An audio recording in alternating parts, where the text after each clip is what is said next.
Your brain is organized to reflect everything you know in your life. Your brain is a record of the past. It's an artifact of everything you've learned and experienced at this moment. Feelings and emotions are the end product of past experiences, and we can remember experiences better because we remember how they feel. So most people wake up in the morning and they start remembering all their problems, and those problems are connected to certain people and certain things at certain times and places. The moment they start thinking about those problems, they're thinking in the past. Those problems have an emotion associated with them, and the moment they start feeling those emotions, the body, as the unconscious mind, doesn't know the difference between an experience that's creating an emotion and the emotion the person's fabricating by thought alone. Now, thoughts are the language of the brain, and feelings are the language of the body. And how you think and how you feel creates your state of being. So most people's entire state of being, when they start their day, is already in the past. So you have a choice. The choice is you're either defined by a vision of the future or you're defined by the memories of the past. And when you decide to say, okay, I'm going to change, and you decide one thing, I'm not going to eat this food, I'm going to wake up earlier, I'm going to do something aerobic, I'm not going to have sugar after 6 o'clock, whatever it is, the person, whatever choice a person makes.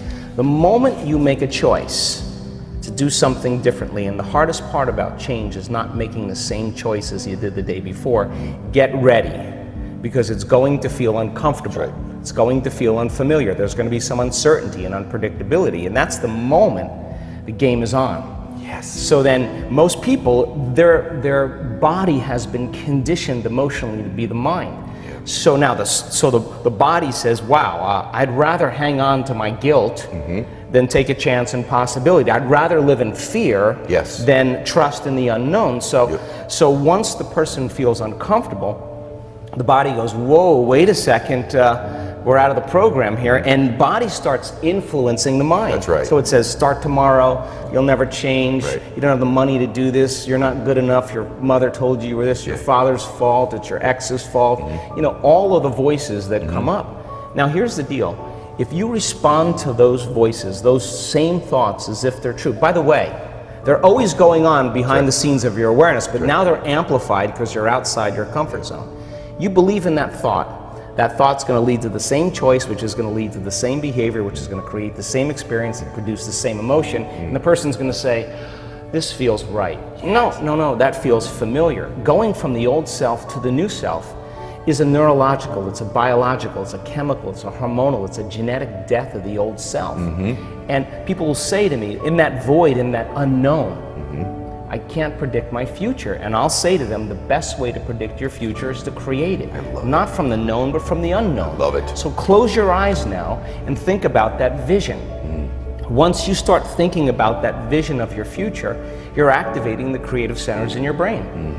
And naturally, you begin to think about putting yourself in the scene. Yes. And the act of doing that, when you're truly passionate and truly present, the moment you're defined by that vision, when the thought in your mind becomes the experience, you begin to feel the emotion of the event before it's made manifest. Now, you're giving your body a sampling, a taste of the future.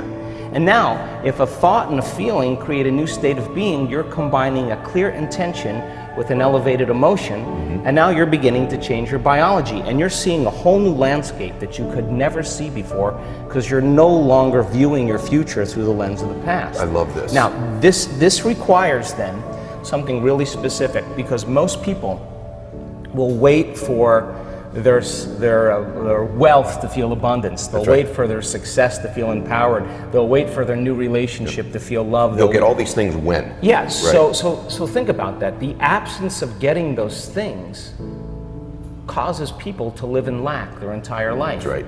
And so they're waiting for something outside of them to change how they feel inside of them. And if they're not creating a new life, then they're not applying the proper principles, then they keep all their manifestations, all their dreams at arm's length. Well, think about this. If you get up feeling gratitude, if you get up feeling empowered, if you get up feeling whole, if you get up feeling unlimited, why would you worry about whether it was going to come or not? You would feel like it already happened.